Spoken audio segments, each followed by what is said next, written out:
Everyone. तो आज की इस वीडियो में हम लोग पढ़ने वाले हैं आपकी क्लास 6 हनीसकल बुक का चैप्टर नंबर 2 की पोम द काइट। ठीक है, तो all of us like to fly kites. Have you ever try to fly one? Read this poem about a kite as it flies in the sky. तो हम सभी को kite उड़ानी बहुत पसंद है। क्या पता आपने कभी एक काइट को, पतंग को उड़ाया भी हो। तो क्या आपने कभी कोशिश करी है उड़ाने की? Read this poem about a kite as it flies in the sky. इस पोएम को पढ़िए जिसमें काइट के बारे में बताया गया है जो कि स्काई में उड़ती है।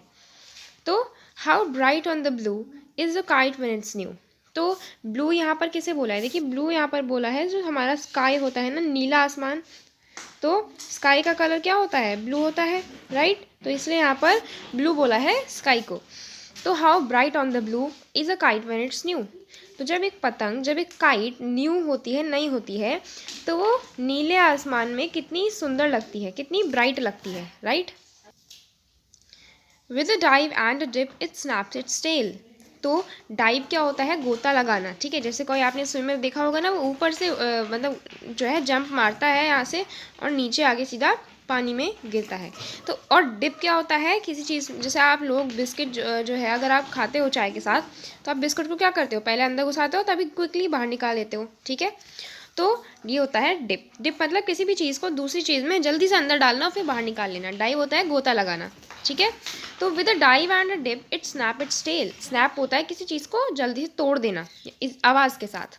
तो पतंग जब आसमान में उड़ती है, ब्लू स्काई में उड़ती है, तो क्या करती है? वो गोते लगाती है, वो डिप करती है। ठीक है, वो इस तरीके से उड़ती है ना पतंग आपकी, मतलब सारे में, मतलब जो है ऐसे जो है तैरती हुई उड़ती है, जैसे ऐसा लगता है तैर रही हो, लाइक अ शिप। तो वो जब गोते लगाती है, वो डिप करती है आसमान में ही, वो अपनी टेल को क्या करती है? स्नैप करती है। देखिए, जब आप उसकी टेल आपने देखी होगी, वो इस तरीके से करती है ना, इधर उधर ऐसे जब वो उड़ती है, फट फट फट फट आवाज़ होती है, फट फट सी। तो वही बोला है यहाँ पर, इट स्नैप इट्स टेल। तो how bright on the blue is a kite when it's new, with a dive and a dip it snap its tail. तो जब ब्लू आसमान में जब वो काइट उड़ती है तो कितनी सुंदर लगती है। With a dive and a dip, यानी कि वो गोते लगाती है आसमान में और अपनी टेल को स्नैप करती है, आवाज़ करती है। आगे लिखा है, then soars like a ship with only a sail. तो सोर्स क्या होता है? सोर होता है तैरना। ठीक है, तो वो शिप की तरह, मतलब सोर वैसे होता है उड़ना। तो यहाँ पर बोला है काइट को, हमारी काइट को किससे कंपेयर किया है? हमारी काइट को एक शिप यानी कि जहाज से कंपेयर किया है। ठीक है, तो वो बिल्कुल शिप की तरह, जैसे आपने देखा होगा कि शिप जो है वो कैसे नदियों की लहरों के साथ साथ जो है ऊपर नीचे होता है ना, उसी तरीके से काइट भी जो है वो कैसे उड़ती है? शिप की तरह, with only a sail. Sail होता है मतलब जो जैसे तरह उसको तैरना, जो शिप जब तैरता है तो उसको हम बोलते हैं। तो बिल्कुल जैसे शिप तैरता है उसी तरीके से जो है हमारी काइट भी आसमान में उड़ती है। As over tides of wind it rides. तो जब शिप जो है, देखिए जब टाइड्स क्या होती है? जो ऊंची ऊंची लहरें होती है ना, तो जब लहरें उठती हैं तो शिप जो है हमारा, ये जहाज, ये उसी तरीके से ऊपर जाएगा, फिर नीचे जाएगा, फिर ऊपर जाएगा, फिर नीचे जाएगा। उसी तरीके से हमारी जो काइट है वो भी शिप की तरह ही, जैसे शिप जो है तैरता है ऊपर नीचे टाइड्स के ऊपर, उसी तरीके से हमारी काइट भी ऐसे ही उड़ती है। ठीक है, ऑफ विंड इट राइड्स। और यहाँ पर टाइड्स को विंड से कंपेयर किया है। ठीक है, टाइड्स को कंपेयर किससे किया है? विंड से। ठीक है, जिस तरीके से जो है पानी की लहरें ऊपर नीचे होती है, ऐसे जब विंड की लहरें ऊपर नीचे होती है तो हमारी काइट भी ऊपर नीचे होती है। Climbs to the crest of a gust and pulls. तो देखिए, अभी हमने यहाँ पर क्या पढ़ा कि एक बार हम पहले इसको समराइज कर लेते हैं थोड़ा, जितना हमने पढ़ा। How bright on the blue is the kite when it's new, with a dive and dip it snap its tail, then soars like a ship with only a sail, as over tides of wind it rides. तो यहाँ पर इतने में बोला है कि जब kite होती है, जब वो आसमान में उड़ती है तो कितनी न्यू, जब वो काइट न्यू होती है, जब वो आसमान में उड़ती है ब्लू आसमान में, तो कितनी ब्राइट लगती है, कितनी अच्छी लगती है। वो गोते लगाती है आसमान में, डिप करती है, डाइव करती है, अपनी टेल को स्नैप करती है। और शिप की तरह, जब शिप पानी की लहरों के ऊपर एक सेल करता है, जब चलता है पानी की लहरों के ऊपर नीचे होके, उसी तरीके से हमारी जो काइट है वो विंड की लहरों, जब विंड ऊपर नीचे होती है उसी तरीके से हमारी काइट भी आसमान में उड़ती है। ठीक है, इतना हमने यहाँ पर इस पैरा में देख लिया। आगे है climbs to the crest of a gust and pulls. Crest क्या होता है?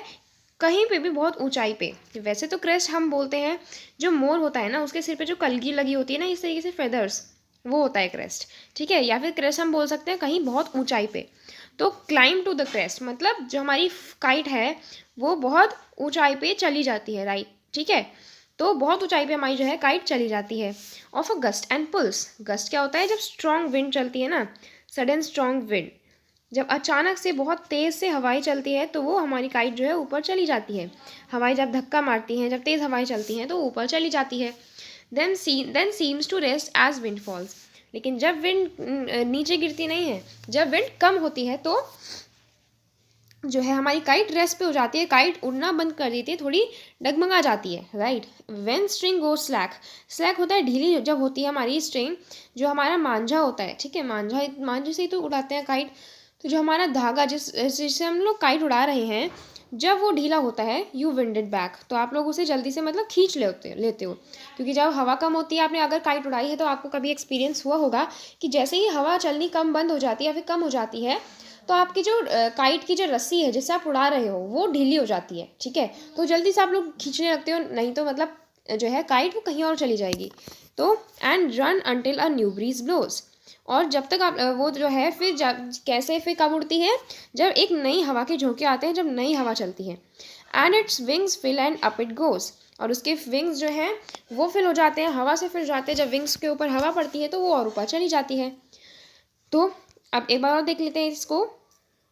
Climbs to the crest of a gust and pulls, then seems to rest as wind falls. When string goes slack, you wind it back and run until a new breeze blows. And it wings fill and up it goes.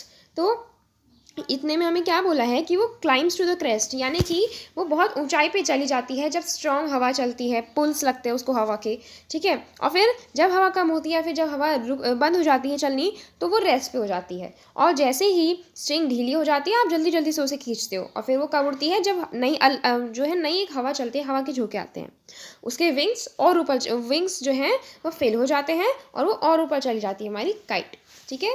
आगे है how bright on the blue is a kite when it's new.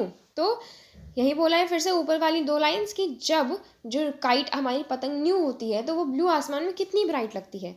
But a resider thing you never will see when it flaps on a string in the top of a tree. Resider क्या होता है, जब आपकी जो है फट जाती है ना काइट, तो वो क्या चीज़ है, तो जब फट जाती है हमारी काइट तो क्या होता है, when it flaps on a string, मतलब in the top of a tree, तो वो जो है कैसे मतलब इस तरीके से कुछ उड़ उड़ के आती है ना काइट, ज़मीन पे आ जाती है, और वो ज़मीन के बजाय कहाँ पे गिरती है, ट्री के टॉप पे, राइट। जब वो कट जाती है, फट जाती है, तो वो उस फिर वो उड़ नहीं पाती, तो तो फिर वो क्या होती है, ट्री के ऊपर फंस जाती है, फिर आप उसको निकाल भी नहीं पाते हो। तो ये थी हमारी पोअम, ठीक है। तो आगे अब हम लोग इसकी एक्सरसाइजेज देखेंगे अगली वीडियो में। तो इस वीडियो के लिए इतना ही। Thank you so much, take care.